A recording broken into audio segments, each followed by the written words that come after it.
vamos a retomar nuestras lecciones y en esta ocasión nosotros ya nos vamos a concentrar en la tarea ascética de la libertad. Habíamos ya hablado sobre la persona, las antinomies de la persona, la cuestión de la libertad y ahora nos vamos a colocar desde la página 441. Estas, digamos, temáticas que nosotros vamos a ir comentando son bastante relevantes. Dice desde el inicio: la primera tarea de la libertad es el reconocimiento mismo de la existencia en la persona de un don objetivo que hay que asimilar y hacer crecer.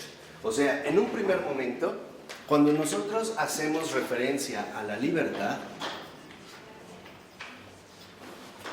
contrariamente al modo en el que lo solemos comprender hoy en día, o sea, como una especie de autoejercicio de poder, ¿no? De que yo soy libre para hacer o para deshacer lo que se me da la gana, Florensky nos recuerda que la libertad, más bien, lo primero que tiene que hacer es reconocer que un don objetivo,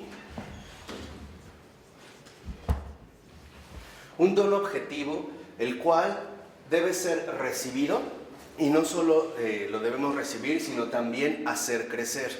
O sea, la libertad, en pocas palabras, no significa cerrarse en uno mismo, sino más bien abrirse a este don objetivo que nos es dado. O sea, la libertad nos permite a nosotros acoger o recibir algo más grande.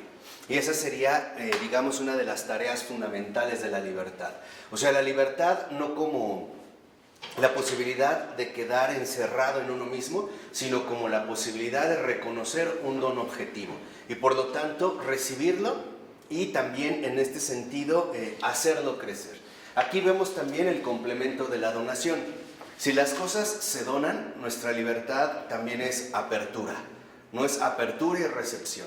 Entonces, en este sentido, la libertad se presenta como apertura y también como recepción.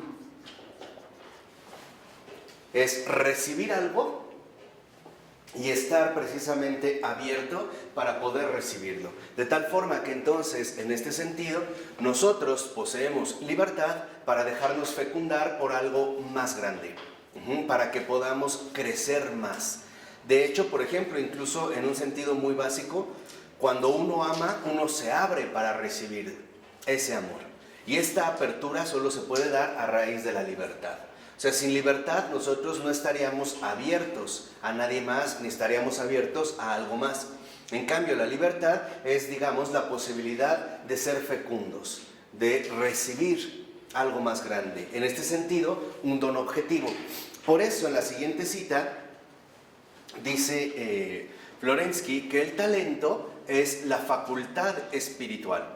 O sea, ya él va a definir el talento como la facultad espiritual dada por Dios a cada hombre de crear su propia persona. O sea, en este sentido es la imagen de Dios. ¿Qué significa? Que Dios no crea títeres ni máquinas ya diseñadas, sino que nos da una libertad que a nosotros nos permita también asumir una postura. Entonces, la libertad, en tanto apertura y recepción, también va a estar vinculada con el talento. Y el talento como una facultad espiritual. O sea, también gracias a la libertad estamos nosotros llamados a colaborar en la propia elaboración de nuestra persona.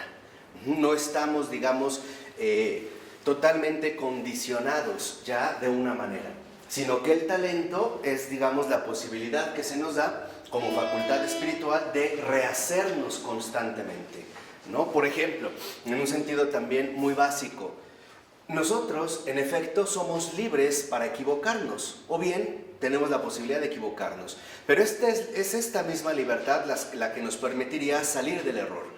Por ejemplo, el arrepentimiento también es un acto de libertad. Me da la posibilidad de no estar dispuesto a continuar en esa misma línea. O bien me permite no seguir incurriendo en las mismas debilidades. Por eso dice a continuación, con ella, con la imagen de Dios, dice, sucede lo mismo que con el capital, que crece por el esfuerzo que le es aplicado. O sea, el talento, en tanto facultad espiritual, también requiere esfuerzo. Y nosotros podríamos decir dedicación. Requiere que nosotros nos apliquemos en mejorar. Y es justamente la libertad la que a nosotros nos va a permitir mejorar. No somos libres para mejorar. No solo soy libre para cometer errores, soy más libre para enmendarme, o bien para tomar una opción distinta. Y dice, pero igual que el acrecentamiento de un capital depende de la actividad desplegada por el propietario, de modo que sería vano entregarle a éste un capital del que no sacase provecho, lo mismo sucede con el crecimiento del alma. O sea, en un primer momento, este esfuerzo que se conjuga con libertad y con talento es para el crecimiento del alma. Podríamos decir nosotros, el hombre posee libertad para crecer, para mejorar, ¿no? Tiene esta libertad también para poder acrecentarse, para poder mejorarse, para poder dejarse fecundar por este don objetivo. Y dice, cada hombre posee su propio tipo de crecimiento. Y en conformidad con este tipo, cada uno recibe el capital espiritual apropiado. O sea, no todos en este sentido crecemos de la misma manera. Cada uno de nosotros está llamado a esforzarse en crecer según su propio tipo. Por ejemplo, a lo mejor algunos están llamados a crecer en el trato directo con los demás. A lo mejor otros estarán llamados a crecer a través del estudio. A lo mejor otros a través del trabajo. A lo mejor otros a través de la familia. Pero este crecimiento del alma depende del tipo personal. Cada uno de nosotros tiene que esforzarse por crecer según su propio tipo. O sea, según la propia imagen que se le ha dado. No es un molde generalizado para todos. De tal manera que el crecimiento del alma, en este sentido, depende del esfuerzo que nosotros realizamos a través del talento que se nos dio y por lo tanto de ejercitar bien la libertad. No todos estamos llamados a crecer del mismo tipo. O bien, no todos estamos llamados a crecer de la misma manera. Incluso en el ámbito espiritual, hablando de esta facultad, hay muchos caminos. Por ejemplo, el camino carmelita, el camino teresiano es para ciertas almas, no beneficia a otras. El camino franciscano es para otro tipo de almas, cuando ya se ha encontrado un tipo en particular. Y nosotros debemos esforzarnos por crecer en nuestro propio tipo. Por eso dice a continuación, según el desarrollo vital de la imagen de Dios que le incumbe, según su tipo de crecimiento y de prosperidad espirituales, cada uno recibe de Dios su talento. Unos reciben 1, otros 2, otros 5, cada uno según su capacidad, según su fuerza. Y cita Mateo 25:15. Dice, por su don santo, Dios no quiere constreñir al hombre, ni colocar sobre sus espaldas fardos pesados y difíciles de soportar. Cita Mateo 23:4 y Lucas 11:46. O sea, aquí lo primero que nosotros podemos darnos cuenta es que este tipo personal, el crecimiento del alma, el esfuerzo que tenemos que llevar a cabo, no implica agobiarse. O sea, no implica llevar a cabo tareas que no corresponden con nuestro propio tipo.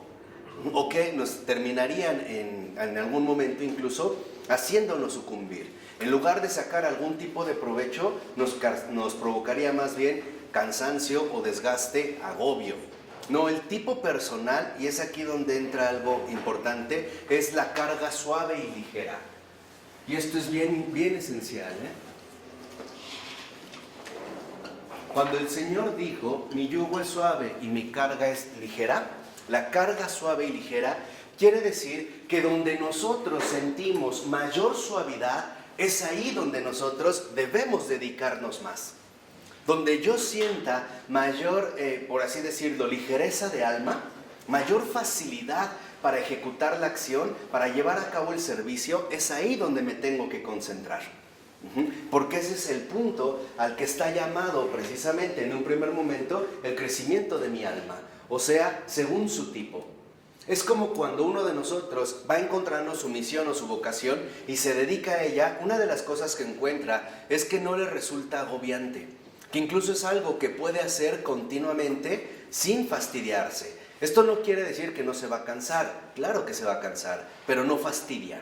Entonces, donde yo tengo, vamos a decirlo así, más ánimo, donde yo me siento más inclinado a realizarlo, por ahí voy precisamente desarrollando en un primer momento el crecimiento del alma, según el tipo. ¿Por qué es importante mencionar esto? Porque a veces nosotros podemos sobrecargar al alma con tareas que no le son beneficiosas. O sea, exigirle lo que esa alma no puede dar. Y lo único que vamos a provocar es que esta alma se quebrante, se amargue y se fastidie. Y entonces va a salir corriendo. No, donde se encuentra mayor suavidad, donde se encuentra, por así decirlo, mayor gusto, ¿no? Donde se encuentra una mayor fricción, un mayor sabor. Por ahí es donde yo me voy a dedicar. Un ejemplo muy sencillo. Si a lo mejor yo, a través de la lectura, encuentro fastidio o agobio, bueno, no es por ahí. A lo mejor yo lo encuentro, ¿no?, en el trato personal con otras personas. Bueno, por ahí. A lo mejor ahí yo siento más ligereza, entonces por ahí es donde me voy a ir. No voy a ir hacia lo contrario. O sea, no vamos a tratar de realizar tareas titánicas que nos van a doblegar o que nos van a cansar. No, donde yo encuentro esta ligereza, donde yo encuentro esta presteza, ahí es donde precisamente yo estoy llamado a meter o invertir todo mi esfuerzo para realizar precisamente este tipo de facultad espiritual. Vamos a suponer un ejemplo. A lo mejor alguien encuentra mucha ligereza en la oración cantada o en la alabanza. Bueno, por ahí. Pero a lo mejor a alguien ese tipo de oración le resulta pesada, no puede. Y a lo mejor se queda más callado. Bueno, por ahí. Donde sintamos más paz. Esto es algo importante. Donde sintamos esta ligereza. Por eso dice a continuación que la imagen de Dios es dada a cada hombre según el tipo de crecimiento propio. O sea, lo que Dios precisamente va a llevar a cabo es una imagen personal de Él. ¿En quién? En cada persona. Se va a realizar una imagen muy personal. Por ejemplo, para San Francisco de Asís, en un primer momento, el estudio no era importante. De hecho, durante gran parte de su vida, San Francisco de Asís se oponía a que sus frailes menores fueran estudiosos, porque él consideraba y tomaba muy al pie de la letra esta frase de San Pablo de que la ciencia hincha y podía ser, vamos a decirlo así, perjudicial para sus frailes. Él solamente quería que se dedicaran al anuncio del Evangelio a través de la humildad, a través de la pobreza y a través del ejemplo de vida. Pero conforme San Francisco va avanzando, se da cuenta de que no todos estarían llamados, aún dentro de su orden, a seguir este único molde. Y el ejemplo más claro es su gran sucesor, San Buenaventura. San Buenaventura es uno de los intelectuales más grandes de todos los tiempos y es franciscano. Entonces, cuando San Francisco se percata de esta aportación de Buenaventura, San Francisco dice, tiene razón, ¿no? Aquí hay una base, pero no tendríamos por qué privar a otros, a lo mejor, de que puedan desarrollar su propio ¿qué? Talento. Y ahí es ya cuando San Francisco de Asís se abre al estudio.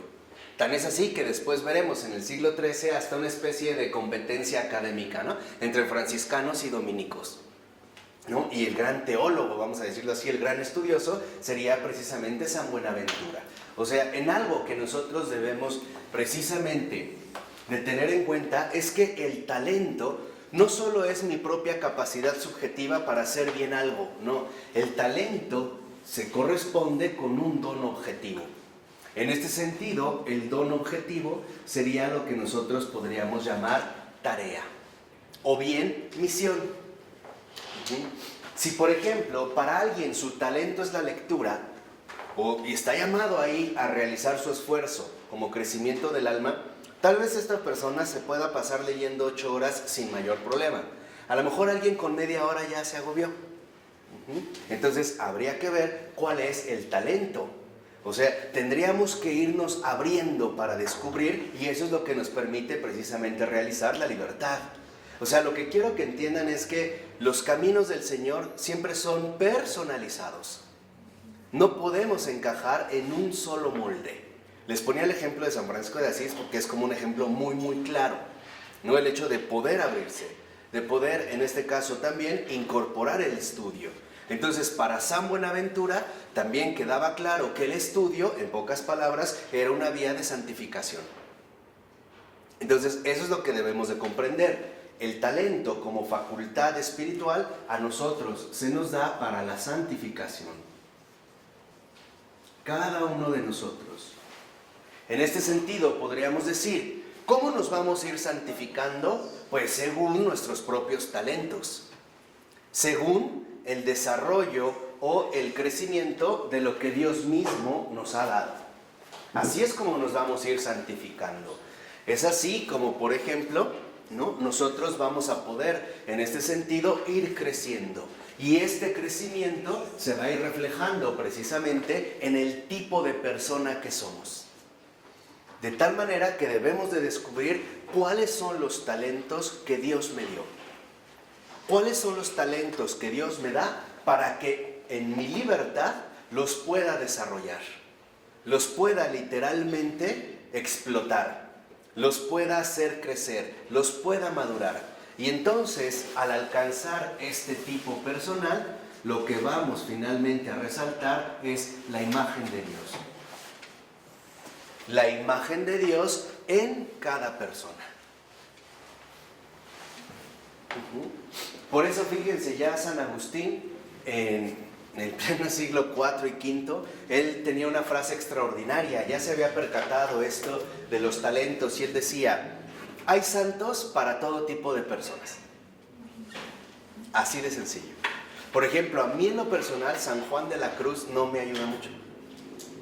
No me ayuda, me agobia. Entonces, ¿qué quiere decir? Pues que no me aferro a San Juan de la Cruz, ¿no? Será para otro tipo de almas.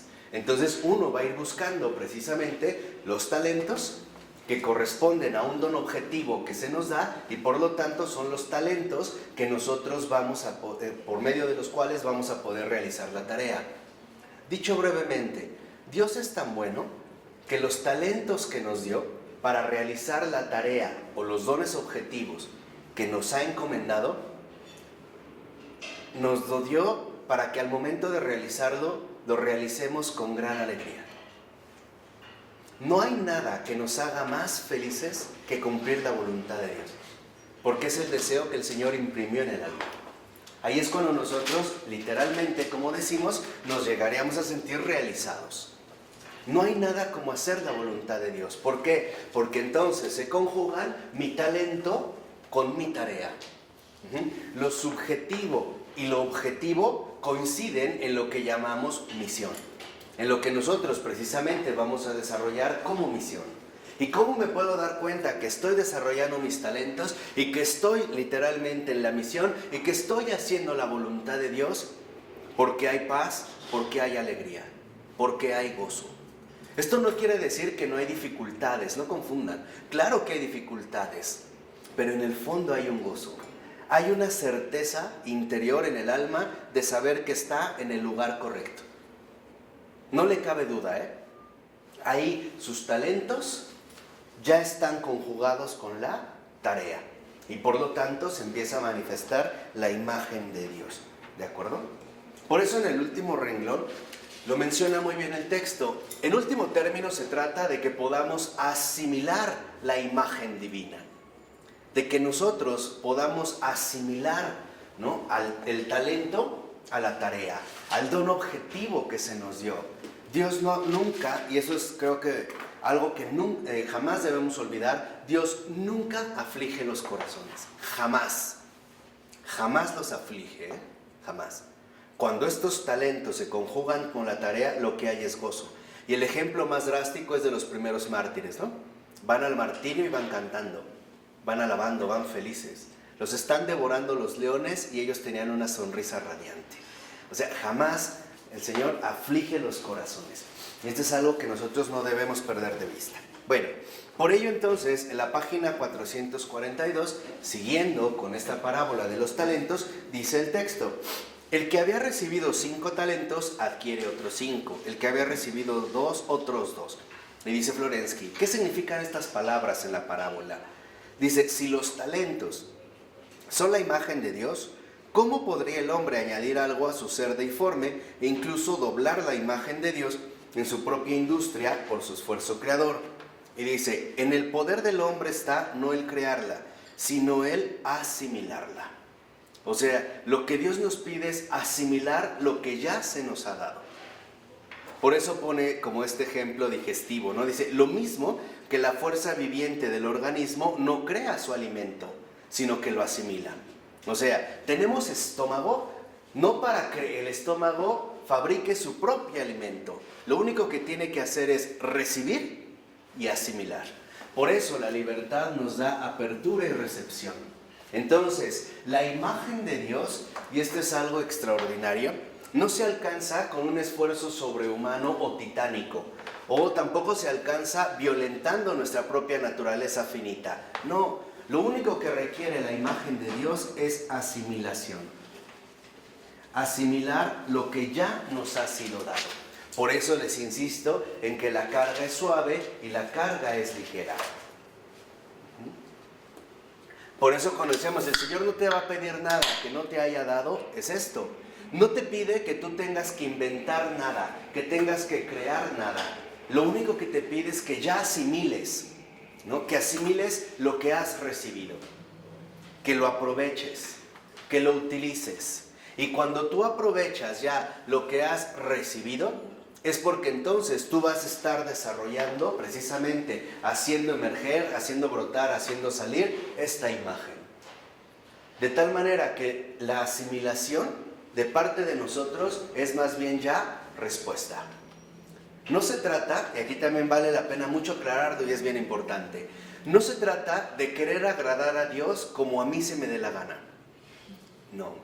Se trata de agradarle precisamente aceptando lo que Él me ha dado y concentrándome en eso. Este es el esfuerzo. Lo único que tengo que hacer, por así decirlo, es asimilar. A ver, pongamos un ejemplo diferente. Es como si recibieras ya una herencia. No se te pide que tú crees el dinero. No, se te pide que ya el dinero que tienes lo emplees, lo utilices, según tus propios talentos. No tienes que inventar nada, no tienes que hacer una máquina para acuñar monedas. No. Lo único que tienes que hacer es concentrarte y dedicarte en los talentos que ya se te dieron. O sea, no tienes que hacer nada que no se te haya dado previamente, que no se te haya otorgado precisamente a la manera de talentos. O sea, lo único que Dios nos pide es asimilar. Y entonces, la asimilación para nosotros es una respuesta.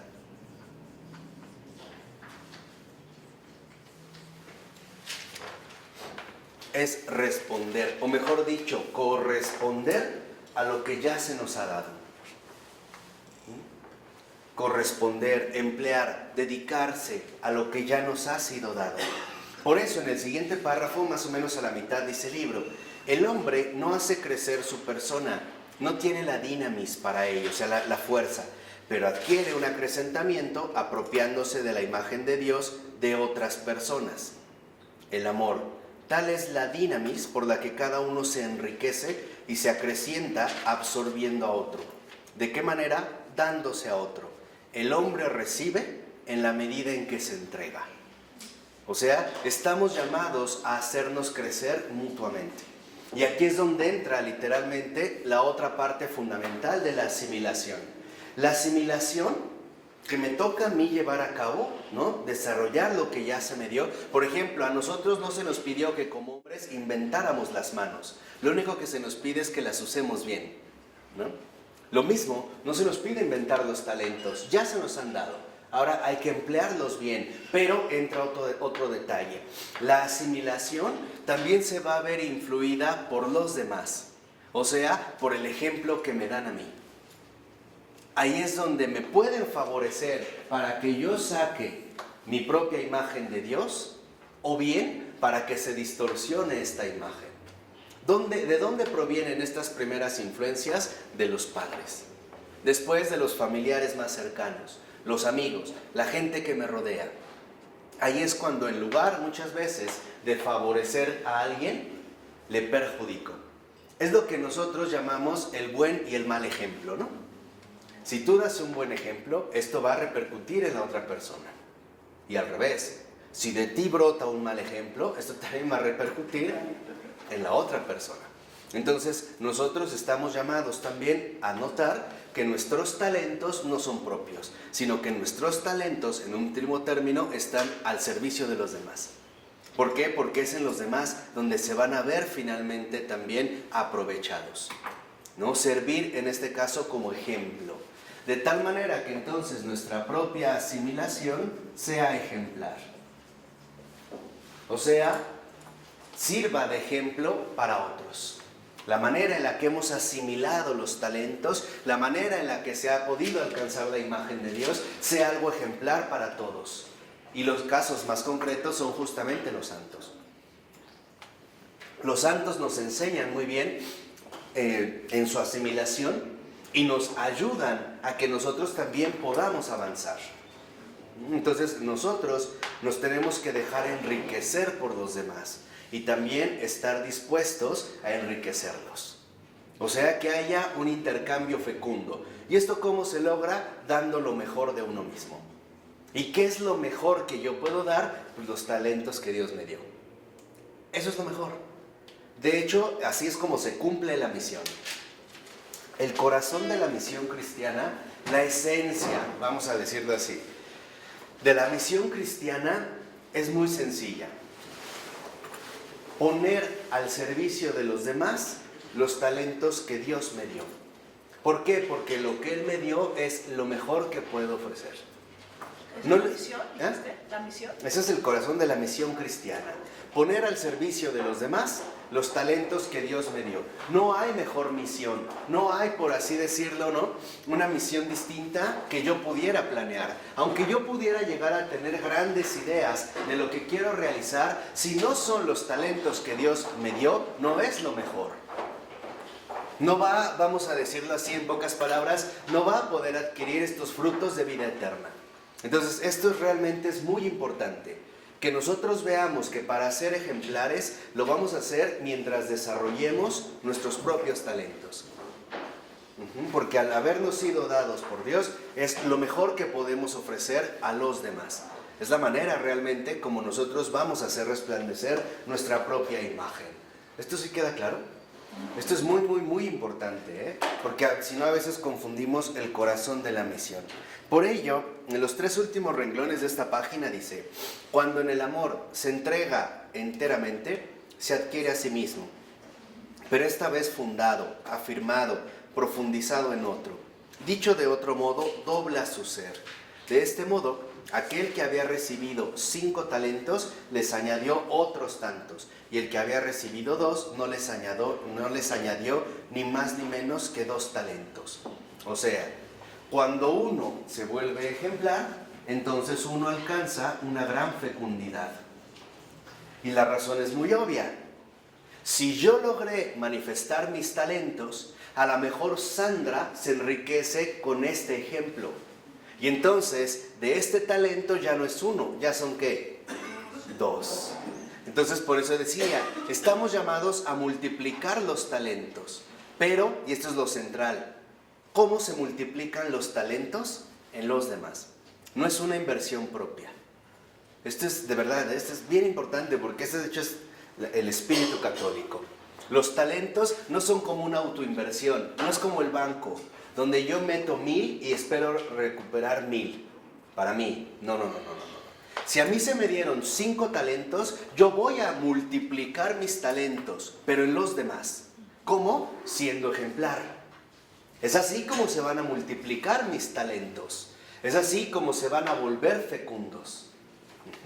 Ahí es cuando nosotros entonces vemos por qué Florensky afirma que la única manera para que nosotros podamos realmente llevar a cabo esta asimilación, alcanzar este ejemplar, esta calidad de ejemplar, es a través del amor. Porque solo el amor está dispuesto a darse, solo el amor está dispuesto a donarse. Y también solo en el amor uno está dispuesto a recibir. Aquí es donde entraría precisamente la profunda humildad de reconocer que tengo talentos para los demás y también en profunda humildad reconocer que estoy llamado a enriquecerme con los talentos de los demás. O sea, todos nos tenemos que ir enriqueciendo mutuamente. ¿Cómo? Al ir compartiendo nuestros talentos. O sea que cada persona está llamada a ser ejemplar. Y ejemplar para los demás. Si una persona tiene 2 talentos y se vuelve ejemplar, esos 2 talentos se van a multiplicar en los otros. se van a multiplicar en los demás. De hecho, así es como se obtiene un gran tesoro en el cielo, Es así. De la manera en la que nosotros hemos podido multiplicar estos talentos en los otros, en los demás, no solo en uno mismo, no es una inversión bancaria. Por eso en los últimos 4 renglones de este párrafo dice: esta ley es aplicada ahora a la construcción de la persona, la cual, para llegar a la plenitud de su vocación, ha de doblar su ser en el amor. Es el segundo aspecto de la tarea de la libertad. O sea, solo gracias a la libertad, nosotros, a partir de que nos abrimos y recibimos, asimilamos lo que ya nos ha sido dado, es que entonces podremos nosotros alcanzar esta fecundidad que en último término nos llevará a la vocación. O sea, ¿qué significa la vocación? ¿Qué es una vocación? Un llamado, pero en este llamado es un llamado a esforzarnos en nuestros talentos para que den fruto en los demás. Esa es la vocación cristiana. Por eso la vida cristiana es fecunda, pero no es fecunda en sí misma, no está cerrada en sí misma. La vida cristiana es fecunda en los demás. ¿Por qué? Porque en realidad el cristiano está llamado a servir a los demás, a ayudar a los demás, a colaborar para los demás. Yo por eso les ponía a lo mejor un ejemplo que les puede parecer muy fuerte, pero para mí el cristiano es como una jerga que está en el piso, pero a los pies de las personas, para que la pisen, se limpien y entren limpios. Ya el Señor nos limpiará, ya Él nos exprimirá, ya nos lavará, pero es esto, ¿no? El estar ahí para que el otro pueda mejorar. Esta es la fecundidad cristiana. Por ello, entonces... ¿Para que dé fruto en los demás? Sí, claro. ¿No? Para que literalmente dé fruto en los demás. Por eso, en el siguiente párrafo, más o menos como en el 5.º renglón, dice: la persona ha de llegar al desarrollo real de las posibilidades divinas entregadas a la humanidad. O sea, Dios a la humanidad le dio posibilidades divinas. O sea, posibilidades de santificación, posibilidades de divinización.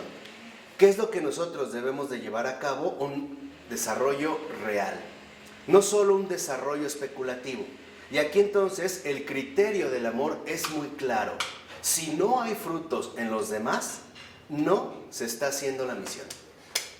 Así, No, búsquenle por donde le busquen. Así ustedes digan: no, es que yo estoy muy bien con Dios y tal, hago milagros. Si no hay frutos objetivos en los demás, mis talentos están enterrados. Yo soy como el de la parábola que me dio miedo y fui y lo enterré, ¿no? Se me dio un talento y lo enterré y le dije al Señor: aquí está. No, los frutos son siempre objetivos. Ahí es donde se ve esta fecundidad.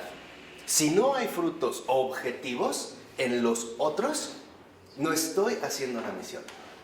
Hay algo ahí que precisamente a mí me está fallando. Y esto es de verdad muy serio, No crean que uno se evalúa a sí mismo.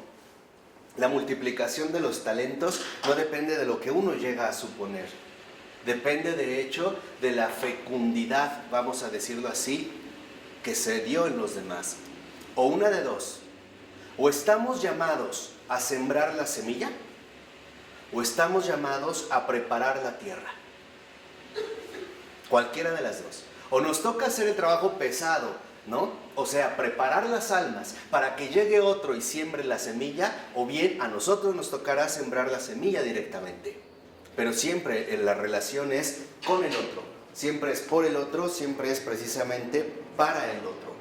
Y el otro, el prójimo, es porque coincide con el otro que es Cristo. Yo no vivo por mí, vivo por Él, vivo para Él, ese otro. De tal manera que entonces la relación con el prójimo en este sentido es simétrica con Él, ¿no? Va por Cristo para el otro. Alcanza, digamos, este estado ejemplar y los talentos, porque el amor es salir de sí mismo. Eso es lo que realmente hace el amor. Por eso es que nos hace crecer, porque ahora voy a crecer en los demás. O sea, no me voy a subir a los demás, sino que en realidad ahora mi crecimiento va a ser en esta fecundidad receptiva que las otras almas me hacen. O sea, lo que quiero que entiendan aquí es: yo no puedo crecer espiritualmente solo. No puedo. Yo realmente crezco espiritualmente cuando salgo de mí mismo para ahora crecer en los demás. ¿Cómo? A través de la compartición de mis talentos. Entonces, si hay un fruto objetivo de otra persona, ese es parte de mi crecimiento. Pero yo no puedo crecer aislado, yo no puedo crecer solo. ¿Por qué? Porque el amor lo que hace es, nos lleva a salir de sí mismo, a la renuncia, y solo en esta renuncia es como se alcanza la fecundidad.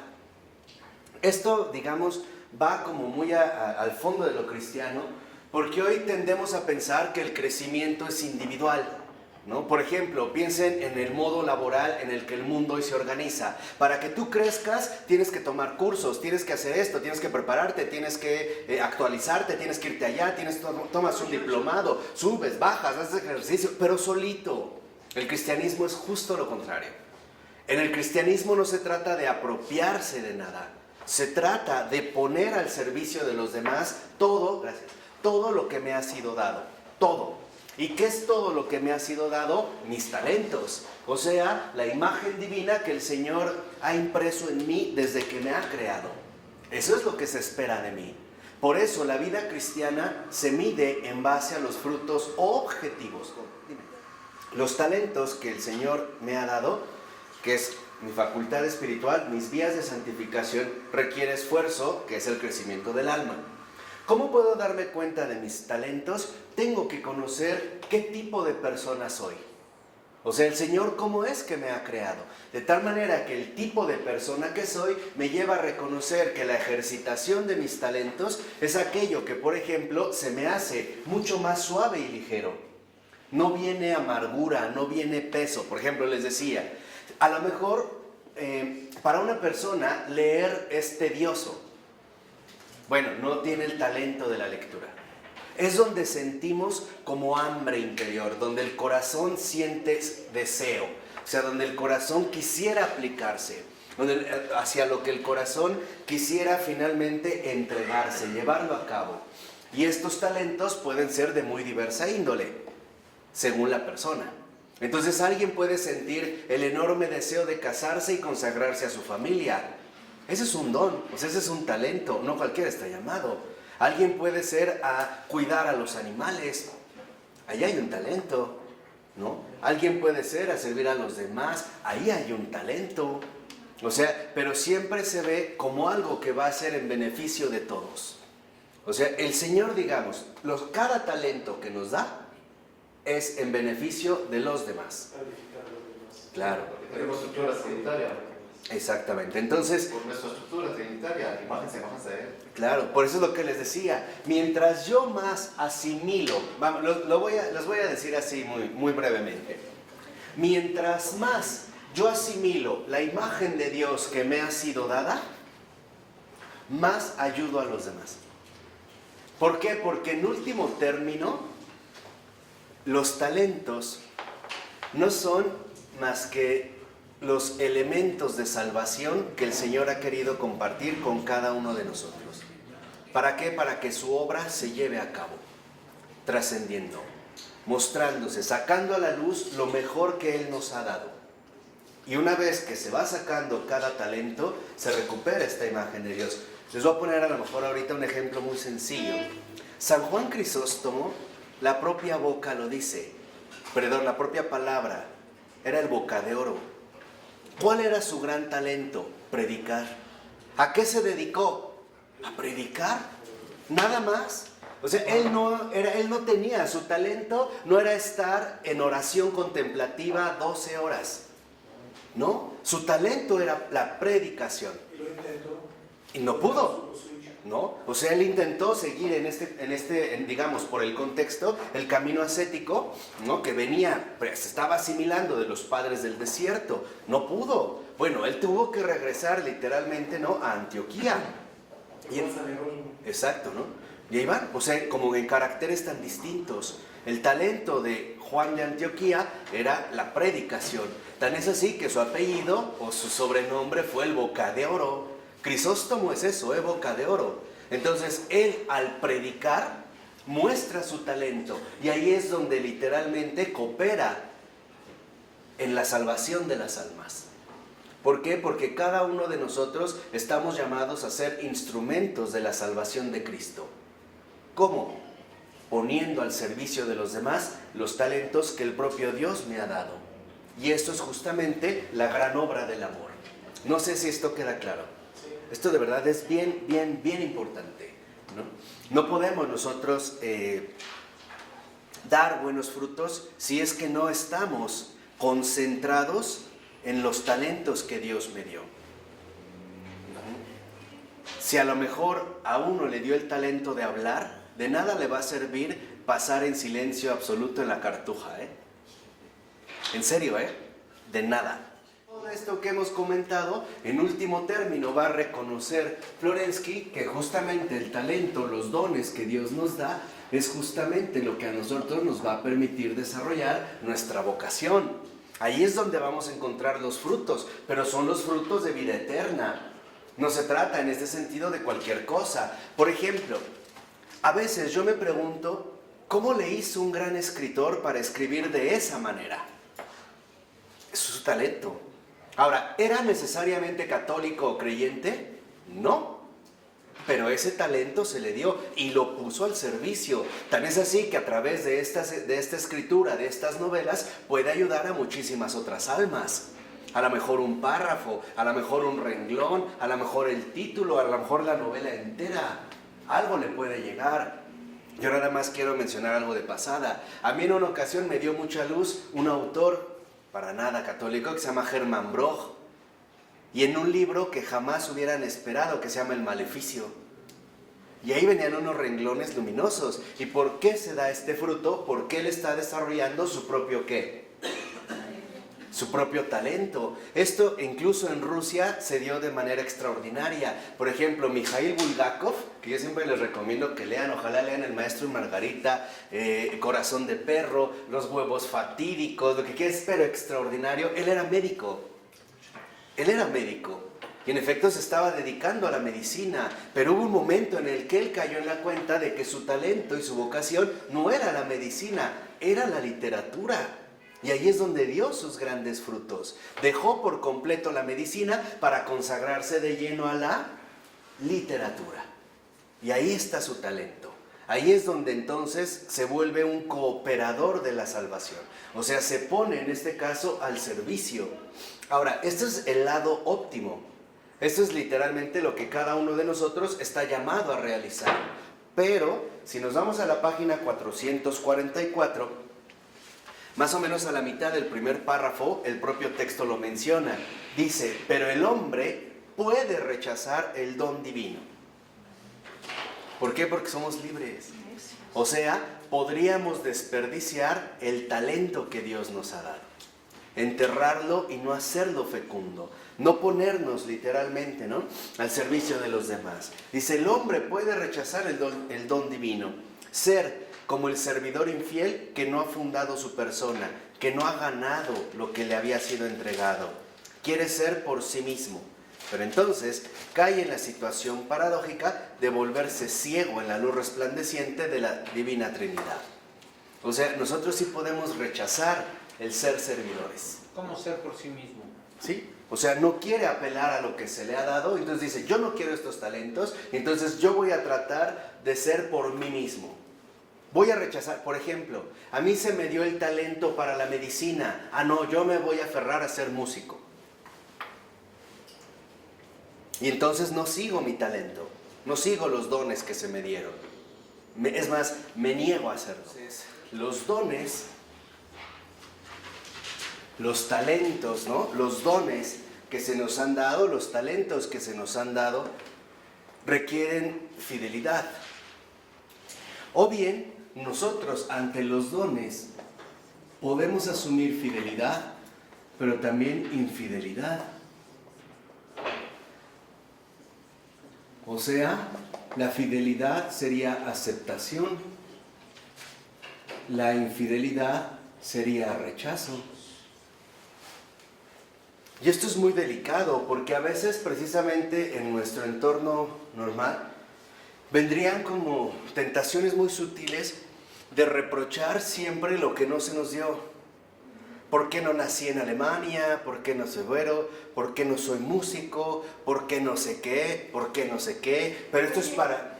Es que porque mi primo el padre, el sacerdote, tiene los ojos azules y yo no. Por ejemplo, ¿no?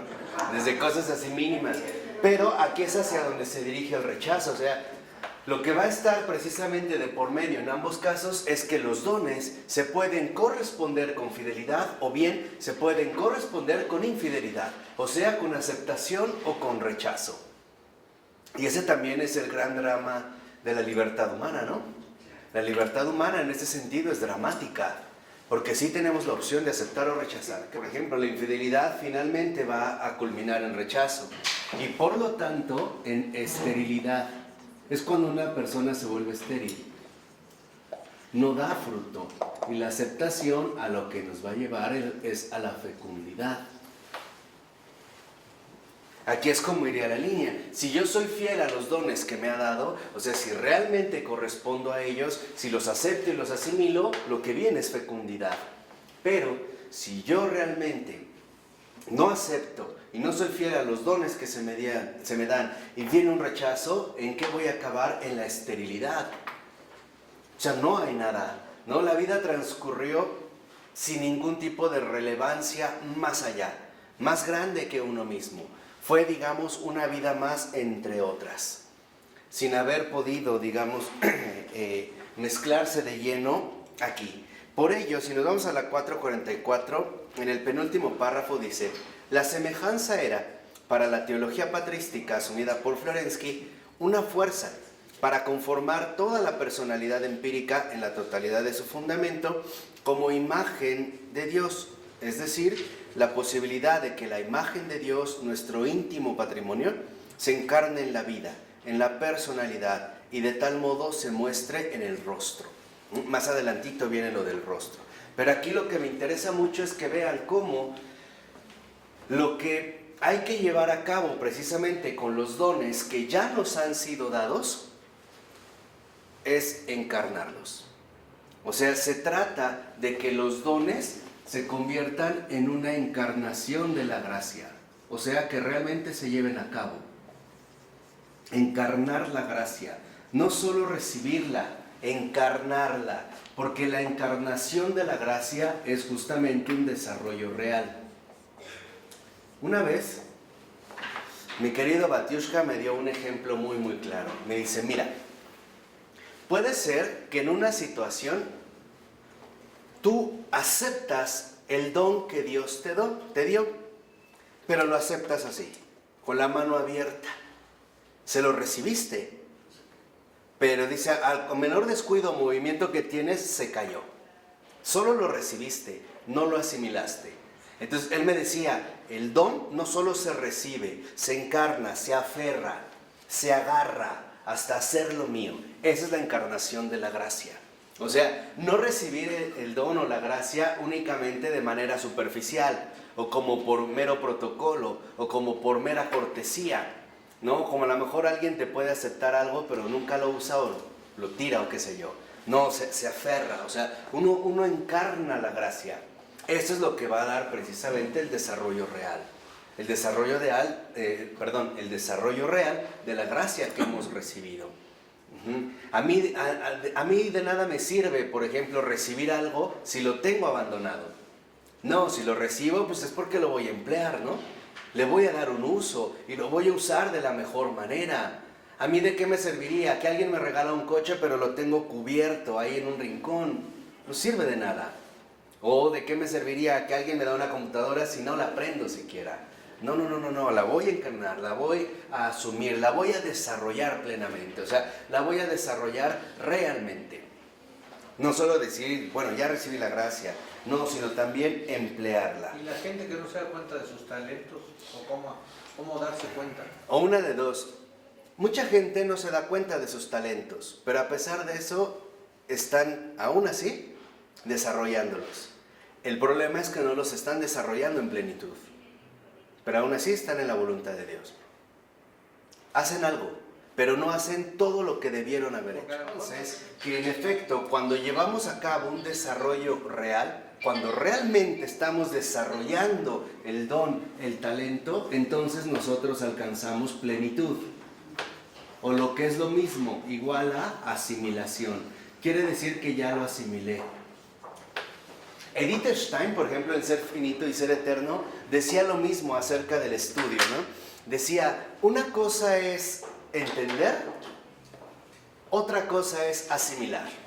Entonces decía, tú puedes entender el contenido de un libro, de tal manera que a lo mejor tú vas a repetir la trama o los puntos que trató el texto o los conceptos que ahí se dijeron. Dice, pero solo lo comprendiste o lo entendiste. Pero cuando tú lo asimilas es porque lo haces propio, porque le das una aplicación concreta. Eso es asimilar. Por eso, si ustedes lo ven incluso en las clases, es muy común que después de un tema los profesores pidan ejemplos. A ver, ejemplo. ¿Por qué? Porque lo necesitamos concretizar, ¿no?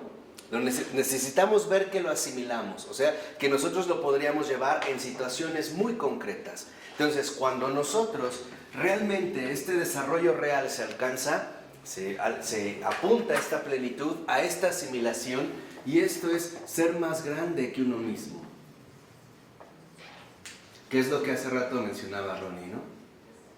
Ser más grande que uno mismo.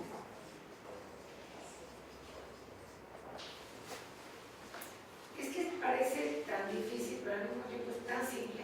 Es que es lo más simple, porque lo dijimos, no se me pide que yo elabore nada, no tengo que inventar nada. Lo que tengo que hacer es aceptar y aprovechar los dones que ya me dio. Es como les decía, Dios no nos pide que humanamente creemos las manos o formemos manos. Se nos pide que las usemos de la manera adecuada, que les demos un uso importante. Lo mismo con la lengua, con los ojos, con los pies. Lo único que Dios nos está pidiendo es muy sencillo. Reconoce, acepta, aprovecha. Es lo único que nos está pidiendo, no nos está pidiendo más. Por eso insisto, el Señor decía, mi yugo es suave, mi carga es ligera. Dios jamás en este sentido aflige los corazones. Cuando algo se atora, cuando algo lo sientes demasiado pesado, cuando algo se empieza a volver agobiante, cuidado, lo más probable es que no es el camino que el Señor te está indicando. Cuidado. O sea, a esto hay que tenerlo ya como muy claro. De tal forma que entonces, cuando este desarrollo real se alcanza la plenitud. ¿Por qué? Porque ya se vive la asimilación. ¿Y esto qué significa? Ser más grande que uno mismo. Y este ser más grande que uno mismo es justamente la imagen de Dios. Ahora ya no se reconoce lo humano, ahora se manifiesta lo divino. Piensen en el cura de Ars cuando a veces salían del confesionario y decían, ahí está Dios sentado. No decían, ahí está Juan María Vianney, sacerdote de Ars, párroco de Ars. No, decían, ahí está Dios. Se nota que ya ha aflorado el invisible. O sea, aquí lo más hermoso es que en el desarrollo de los talentos, el invisible se hace visible. Es Él el que se manifiesta. Este es, vamos a decirlo así, ¿no?, el núcleo central de la manifestación divina. Como a través de algo que reconocemos que ya no es de este mundo. Ya no viene de este mundo. Uno puede decir, es que esto no es normal. A lo que ves, cuando nosotros encarnamos la gracia, en efecto, en este desarrollo real, se da una superación real. ¿De qué manera? Que ya se vuelve más nítida, más transparente, más palpable, más visible la imagen de Dios. Y entonces aquí esto uno es lo que les decía, ya uno se da cuenta de que ya no es humano. ¿Por qué? Porque aquí Dios ya está mucho más accesible que cuando uno no trabaja adecuadamente. O sea, uno puede encubrir a Dios, eclipsarlo, por así decirlo, o bien volverse uno tan transparente en el desarrollo que sea Dios el que se manifieste, que sea Él el que irradie. De tal manera que entonces ahora la imagen de Dios ya no es opaca, ya no está como escondida. Ahora ya está resplandeciente, ahora se ha recuperado. Y justamente aquí lo que aparece es un resplandor. Hay un brillo, hay luz. ¿Por qué? Porque ya digamos como en un gran proyecto arqueológico, lo que estaba al fondo, que es lo que vimos la clase pasada y que era una clase importantísima, ha salido más a la superficie, se ve con más claridad, ya no hay tanto estorbo, ya no hay tantas, vamos a decirlo así, interrupciones, muros, murallas, bloques, ya no, ya se ve cada vez más con más transparencia. Hemos quitado todo lo que estaba eclipsando la imagen, se ha recuperado. De tal manera que entonces, en la plenitud, en el desarrollo real, lo que tenemos que hacer en este sentido es un gran trabajo de restauración. Restauración, la imagen no perdida, sino oculta. Que es lo que había insistido Florensky. O sea, sacar a la luz la forma divina de la humanidad. O sea, sacar finalmente a la luz lo que el hombre es. Y lo que el hombre es una criatura de Dios. Y entonces, en este sentido, es más grande que sí mismo, porque curiosamente ahora la criatura manifiesta a su creador. Ya la criatura ya se ha vuelto traslúcida, transparente, libre. Y entonces la imagen divina resplandece. De tal manera que en nuestra propia naturaleza humana tiene, digámoslo así, dos opciones. O eclipsa la luz divina o la hace traspasar. No hay opción. O sea, o la deja en medio, pero o rescatamos la imagen. La naturaleza humana. En la situación real en la que se encuentra. O logramos que resplandezca la imagen de Dios o la vamos a terminar eclipsando.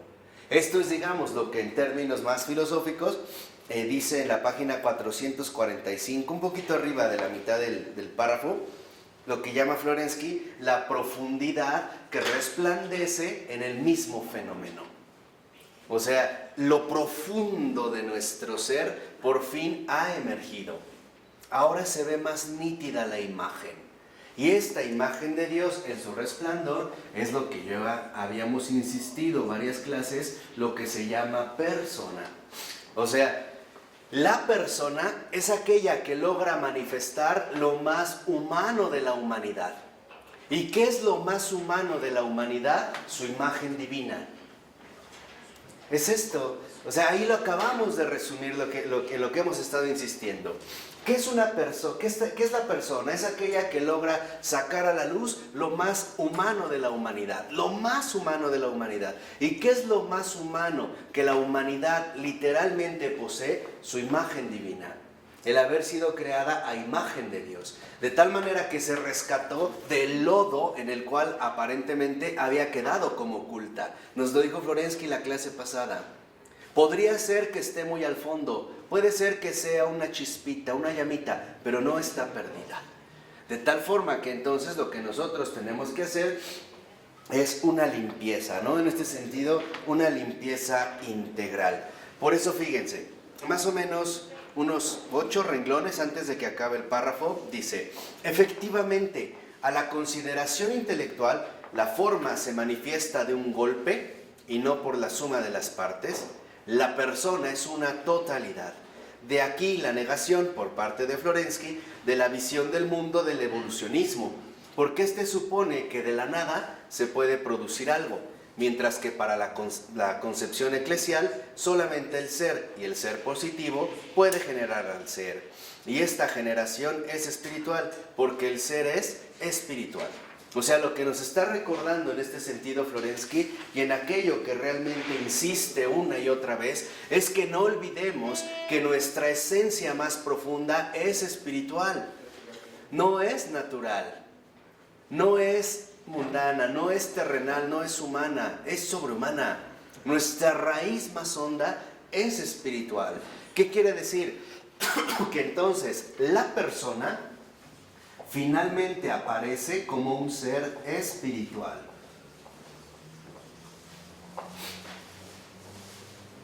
Dijimos, el que logra poner a la luz lo más humano de la humanidad, en este sentido, precisamente como una persona, pues es aquel que logró, ¿no?, hacer emerger este fondo espiritual, lo más profundo que hay en nosotros. Aquello en donde solo Dios puede estar presente. Aquello que ya no está a mi alcance, mi propio inicio. ¿Por qué? Porque antes de mí, antes de que yo fuera creado, Dios ya existía. Él es primero. Yo soy una criatura de Él, de tal manera que en realidad lo que estamos llamados a manifestar es al Creador. Esta es la imagen divina. Esta es, voy a hacer como una contraposición aquí muy concreta. Esto es justo lo opuesto al superhombre nietzscheano. Para Nietzsche, el superhombre, a mi entender, es una superbestia. ¿Por qué? Porque se exige una voluntad de poder doblegadora que en lugar de mostrarnos algo humano, terminaría espantándonos de lo inhumano de esto, con la gran fuerza biológica y con toda la posibilidad también que tendría, ¿no? Vamos a decirlo así, incluso, como diría Nietzsche, llevar a cabo una transvalorización de los valores, superarlo. En cambio, el cristiano, este sí, es el superhombre. ¿Por qué? Porque es el más humano de la humanidad, el que nos ha mostrado la verdadera esencia humana, la imagen divina. Mientras que el superhombre nietzscheano, decía Chesterton una vez que el superhombre nietzscheano es el hombre más triste del mundo porque está solo, y si es cierto, el cristiano es el hombre más feliz del mundo porque ha entrado en una comunión. Ser persona es ser comunión. Hemos entrado en una comunión y hemos entrado en una comunión con el Creador y por lo tanto también en una comunión con todas sus criaturas. De tal forma que la persona como ser espiritual es comunión.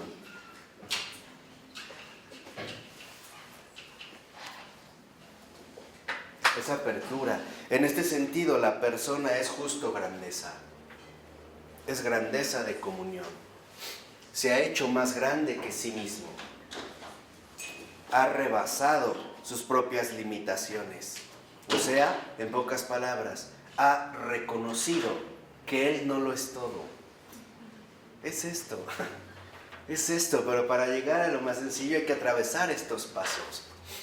El único realmente que es persona es el que reconoce que Él no es nada. ¿Por qué? Y lo veremos con Adrián von Speyer en la que sigue, ojalá lleguemos. Que nuestro origen es la nada. Venimos de la nada, fuimos creados de la nada. No tenemos un origen propio, como la palabra. Y por eso a nosotros siempre nos acecha la nada.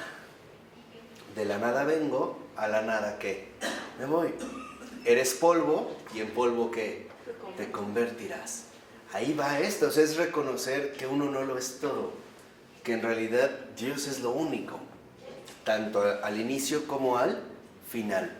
Por ello entonces, lo vemos en la 446, dice desde el primer renglón, esta totalidad, o sea, comunión en este sentido igual a totalidad. Esta totalidad, que es anterior a sus partes, actúa como el imán que ordena en torno así a las limaduras de hierro, aisladas y únicas en su ser particular, haciendo de ellas una estructura viviente, integrada en sus propias leyes trascendentes a las limaduras particulares, que es lo que habíamos hablado del enriquecimiento, ¿no? La persona justamente se deja enriquecer, ¿no? Se deja acrecentar, como el imán, que atrae así otras limaduras. En una palabra, debemos reconocer que para ser personas, lo primero que tenemos que aceptar es que no somos autosuficientes. Si la otra persona no me ayuda, estoy incompleto. Si la otra persona no se dedica a beneficiarme, me va a terminar perjudicando. Si la otra persona, en pocas palabras, no supera su egoísmo, nos va a terminar haciendo mucho daño a todos. Si realmente no se dedica a ser persona, va a terminar convirtiéndose en una bestia y va a causar daños y estragos enormes, que a lo mejor no percibimos a primera vista, pero que son reales. Una persona que realmente no es ejemplar para los demás, tal vez no le perjudique, pero tampoco le beneficia. En este caso sería inútil, ¿no? No le ayudó, no le perjudicó, o sea, inútil. Ni uno ni otro, ni siquiera, digamos, se prestó para llevar a cabo un crecimiento mayor.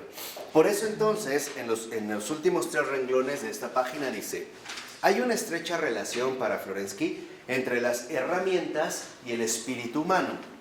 Las herramientas son la proyección exterior de la plenitud del espíritu, su encarnación material y su prolongación empírica.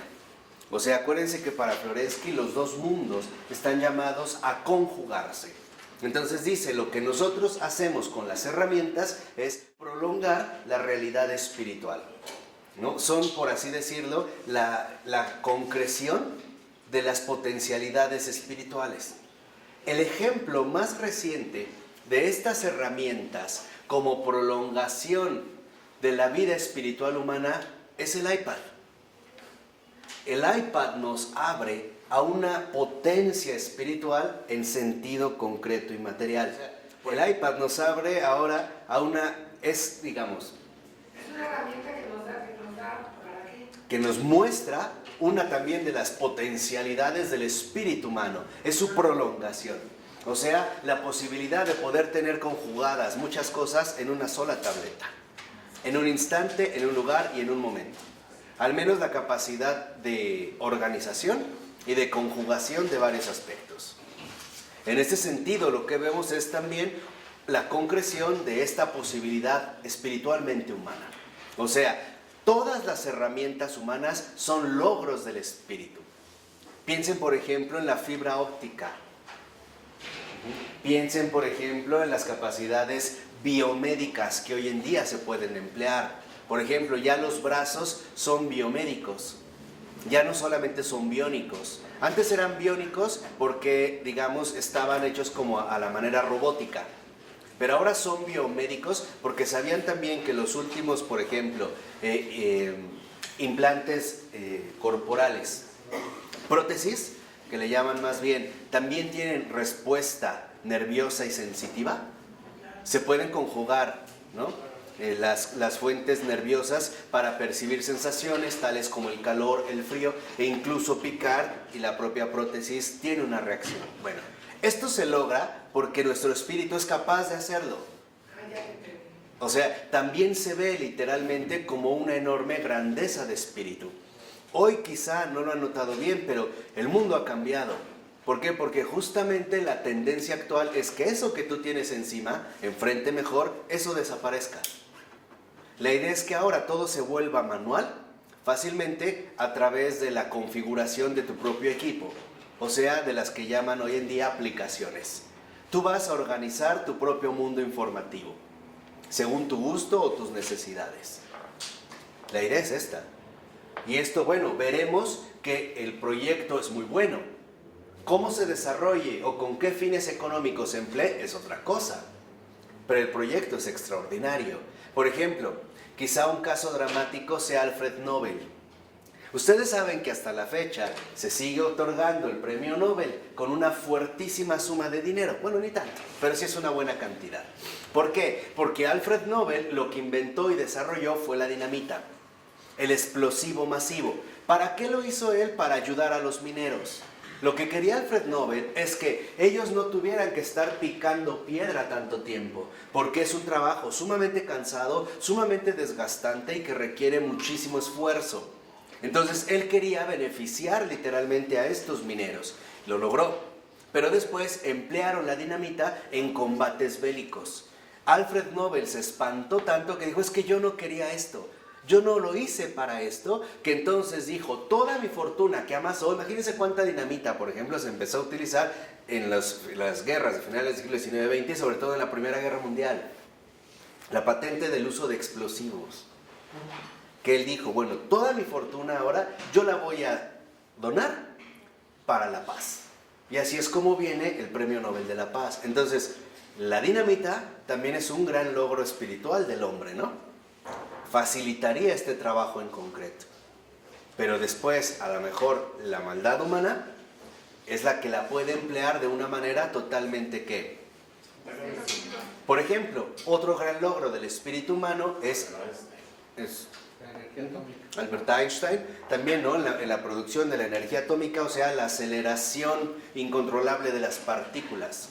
Pero no era para una bomba atómica. Por eso también él terminó siendo pacifista, ¿no? Hacia el final de sus vidas dijo, yo ya no vuelvo a hacer ciencia. Ahora se metió más a la política y campañas políticas, ¿no?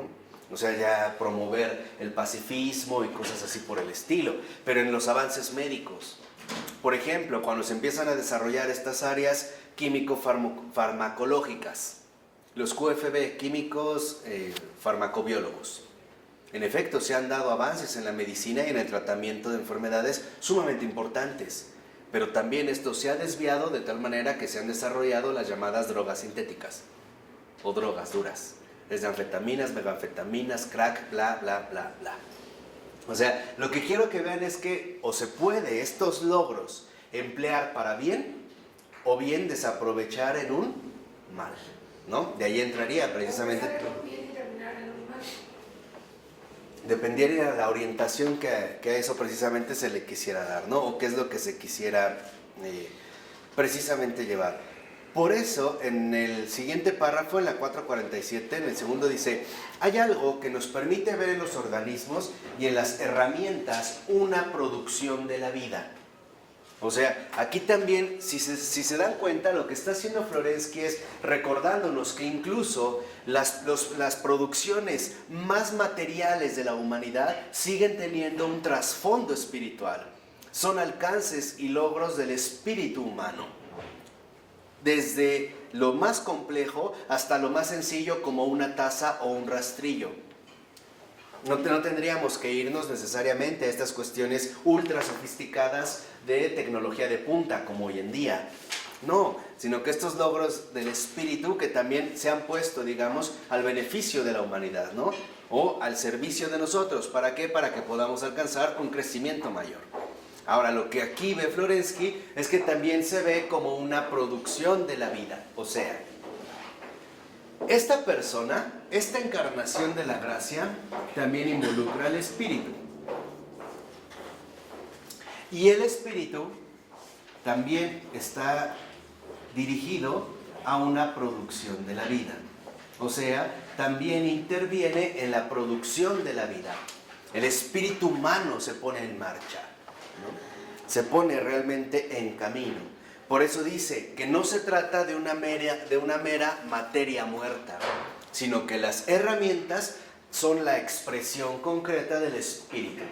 También ahí hay una carga espiritual. Y dice, situada en la exterioridad de la esfera de la vida. Entonces, lo que nosotros realmente estamos llamados a contemplar es la integridad, lo integral. O sea, la producción de la vida como algo integral, o sea, material y espiritual. O si ustedes lo quieren ver, teórico y práctico. No hay nada en el mundo que no tenga su fuerza espiritual. Y no hay nada espiritual que no tenga su verdad integral. O sea, en este caso, precisamente su verdad encarnada, su verdad concreta. La materia no solo como algo muerto o inerte, que eran las tendencias contemporáneas, sino entonces también que nosotros veamos como algo integral, o sea, como algo integrado por lo visible y lo invisible. Esta también era una de las grandes tendencias del siglo XX. No quedarnos solo con lo visible, sino reconocer que en lo visible hay fuerzas invisibles. Por ejemplo, cuando en la ciencia se empezaba a hablar de materia oscura, no se ve. De hecho, no, hasta se dudaba si era material o no, como una fuerza. Pero que se vayan conjugando estos dos mundos hasta alcanzar esta totalidad. Que es lo que indica, por ejemplo, precisamente en el inciso A. Dice, en ruso, en los dos últimos renglones, el todo, celoe, indica la pertenencia al todo de muchas partes y además en una articulación determinada. De tal modo que esta articulación interna, la inherencia de las partes al todo, es la que permite juzgar la presencia de todas ellas en el todo y por consiguiente la no corrupción de la totalidad, su estado no deteriorado o su conservación en la integridad. O sea, una de las cosas que para nosotros nos está causando estragos, ya lo habíamos dicho en una ocasión, es que nosotros pensamos en términos divididos. Por ejemplo, lo material por aquí, lo espiritual para allá. Todo lo dividimos, teórico, práctico, lo separamos tajantemente. Y esto a nosotros no nos permite desarrollar una visión realmente compleja, completa, total. Esta es la totalidad. Lo que quiero que vean es que nosotros, y esto sí es como una tendencia claramente occidental, en esto sí, nosotros creemos que el todo es la suma de las partes. Por ejemplo, que el pastel es la suma de las rebanadas. Como que partes de rompecabezas separadas que yo voy juntando, pero finalmente quedan ¿qué? Las divisiones. Eso es occidental. Esto en Rusia no ocurre. En Rusia se ve ante todo lo integral, la producción de la vida, como una totalidad viva, como una totalidad viviente. Ahí no está el esquematismo divisor en el que nosotros, por ejemplo, hemos incurrido. Para nosotros solo alcanzamos el todo sumando las partes. Para ellos es el todo el que está por encima de las partes. Se integran finalmente en una unidad mayor. Y eso es lo integral. Una unidad mayor. Por eso el icono justo lo que muestra es una unidad integral. En Occidente tú puedes ver una pintura y concentrarte en un solo detalle. Y ves las partes. La casita, tal, el rostro, no sé qué, y como que lo fragmentas. Sobre todo, por ejemplo, el icono está llamado a que tú no te detengas en ninguna parte en particular. De hecho, si tú realmente contemplas un icono, la mirada baila. No hay un punto en el que tú te detienes. A diferencia de lo que ocurre en Occidente, si tú realmente contemplas un icono, tu mirada baila. No hay un momento en el que tú te detengas en algo particular. Eso lo haríamos nosotros porque estamos habituados a dividirlo, a reducirlo, pero allá no. Está llamado a que se manifieste como un todo. Mozart también tenía esta capacidad. Mozart iba caminando por los parques de Viena y de repente se quedaba como estático, se iba y nada más transcribía. Mozart decía que él podía escuchar una sinfonía completa, todos los movimientos, todos los instrumentos, todos los cambios en un instante. Es un don. Pero lo que quiero que vean es que justo lo escucha como una ¿qué? Totalidad, una unidad integral. Y esto a nosotros nos cuesta trabajo, hasta en la música. Yo les voy a decir un crimen que hemos cometido. Hoy casi todos, o por no decir todos prácticamente, conocemos la irrupción coral de la Novena Sinfonía de Beethoven, que llamamos Himno a la Alegría. Yo no sé por qué, si nada más está extraído de unos versos de Schiller, ¿no? Un compatriota alemán. Bueno, esta Novena Sinfonía dura más o menos 1 hora, poco más o menos. Un poco completa. El movimiento es como 1:15, 1:20, no es tan larga, ¿no? Y media. Bueno, el movimiento coral, el tan, tan, tan, tan, que todos hemos escuchado, en realidad tiene una preparación previa de 1 hora, sí es más, porque es 1 hora antes. Cuando nosotros nada más sacamos esa partecita, destruimos la sinfonía. Tú solamente podrás captar la fuerza de este movimiento coral si la has escuchado desde el inicio. Si tú nada más la cortas y te quedas con esto, no captaste la obra de Beethoven. Es casi la final. Y de hecho no termina así. De tal forma que, es más, hazlo. Escucha bien y atentamente la Novena Sinfonía de Beethoven desde el principio.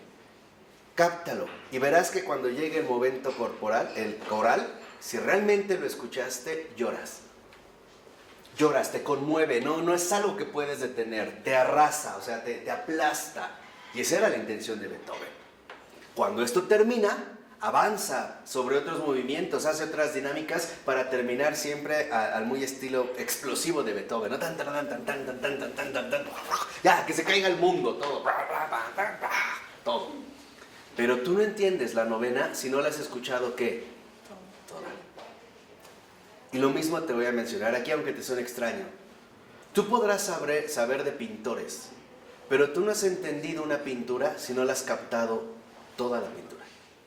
Si nada más te quedaste en el color, en el trazo, muchos nada más ven la firma, ¿no? Ah, mira, es un Dalí. No se van a la esquinita, un Picasso, un Monet. Pero si no has captado toda la fuerza de la pintura, no has visto pintura.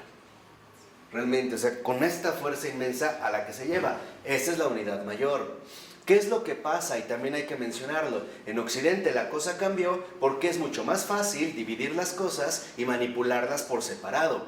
De tal manera que yo después, digámoslo así, empiezo a utilizar las partes divididas. La conveniencia que ir trabajando en esta visión justamente de conjunto. Por eso a continuación, ya casi para terminar, dice ahí mismo, Florensky indica la proveniencia de la palabra selig, entero, del verbo selit, curar, y de sus derivados, que indican la idea de la restauración de la integridad a partir de lo corrupto, es decir, de lo que no posee todas sus partes debidas y en el orden debido. Y en los 3 últimos renglones, de modo que finalmente lo íntegro es bello y viceversa, lo bello es integral. Es evidente que la integridad percibida es también belleza. Y si es cierto, la belleza solo se puede percibir, solo la podemos apreciar a través de una visión integral. Por eso para Florensky la belleza también es cura, es sana, sanadora. Pero esto solamente se alcanza cuando miramos la totalidad, cuando miramos la cosa en su conjunto. Por ejemplo, tú puedes realmente percibir la belleza de una persona no cuando ves su nariz o sus piernas o su pecho o qué sé yo, sino cuando ves toda su integridad, justamente cuando la ves como un todo, cuando la ves incluso en los aspectos que no te agradan, pero a la luz de todo. Por ejemplo, si tú solamente te quedaras viendo una parte desagradable de una persona, seguramente saldrías corriendo, ¿no? Si solo te quedas con esto. Pero si tú das esta proporción integral, si realmente lo contemplas como un todo, empezarás literalmente también a percibir la belleza. Por ello también lo va a relacionar con el griego. Dice en el inciso B. En lengua griega, el término kalos, bello, tiene también el sentido de íntegro y entero.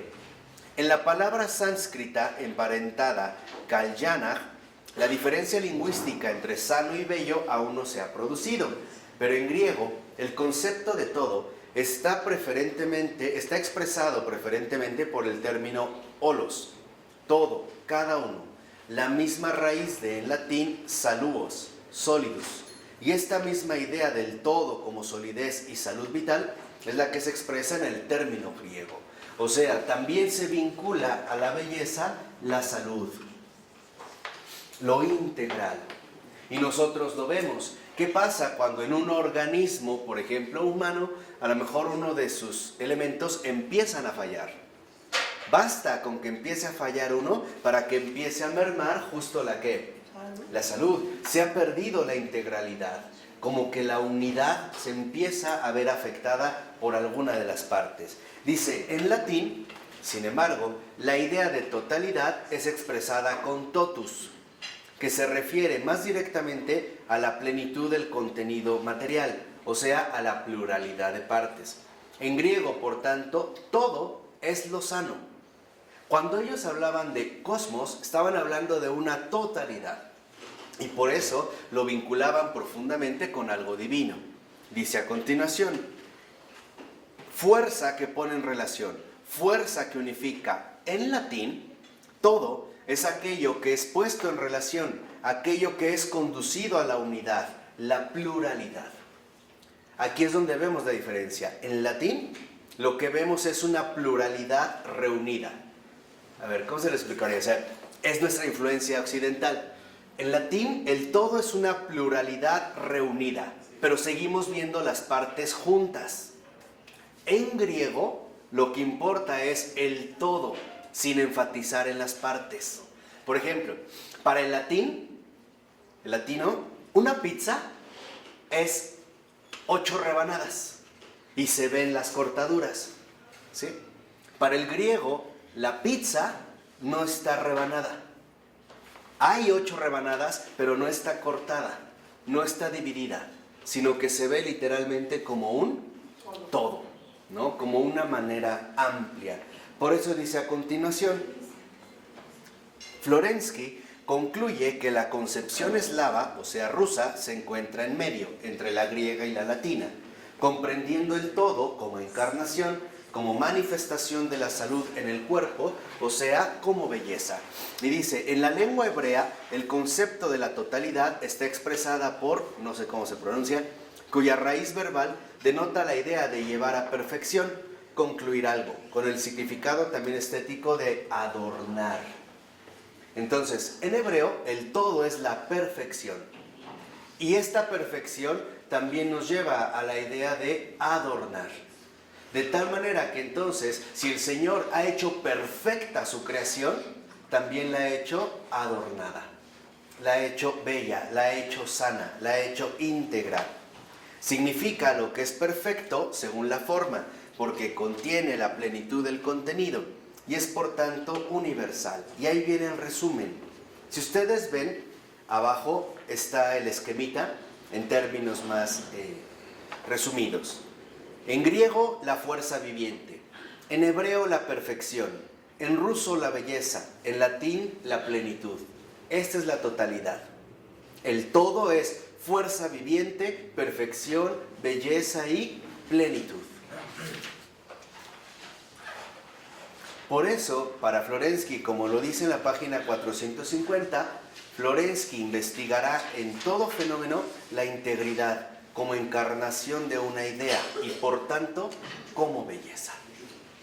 O sea, ya lo que busca aquí en todo Florensky es captar la fuerza viviente, la perfección, la belleza y la plenitud. De tal manera que estos cuatro elementos, el todo, también conserva o contempla lo espiritual y lo material. La espiritualización de la materia, la materialización del espíritu. Si esto no se da, si esto no se lleva a cabo, no hay totalidad. No habría ni plenitud, ni fuerza viviente, ni perfección, ni belleza. Algo haría falta. ¿Puedes dar un ejemplo concreto? O sea, ¿qué sería, por ejemplo, la pura idea de una persona? Sin tener a la persona viva, concreta, real. Tener una mera idea. Una mera idea, no tendría expresión viva, ¿no? No sería algo en lo cual nosotros pudiéramos entrar en un contacto real, concreto, pleno. En efecto, lo que más a nosotros nos interesa es darnos cuenta que la belleza, que está unida a la salud, que está unida a la perfección, es justamente la totalidad. Es esta visión integral de las cosas. O sea, que en lo material nosotros también contemplemos lo espiritual. Y en lo espiritual contemplemos también lo material. O sea, que en todo veamos la encarnación de Cristo. Esa es la plenitud de todo. Dime. Dicho muy brevemente, hoy nosotros carecemos de mirada. Solo vemos las cosas, pero no las miramos. La mirada es trascender. La mirada es darte cuenta de algo más que lo que la gente ve. Por decir, a lo mejor alguien puede ver en un indigente una vida humana fracasada, o un huevón que por dedicarse a lo que sea terminó en la calle porque quiso. Pero a lo mejor la mirada te descubre que ahí hay un signo vivo, digamos un sacramento vivo, que ahí hay un designio divino, que ahí está palpitando una señal fuerte. Pero esto solo es la mirada. Y es esto, solo a través de la mirada, no basta ver, hay que mirar. Es como nosotros podremos alcanzar la visión integral. ¿De acuerdo? Bueno.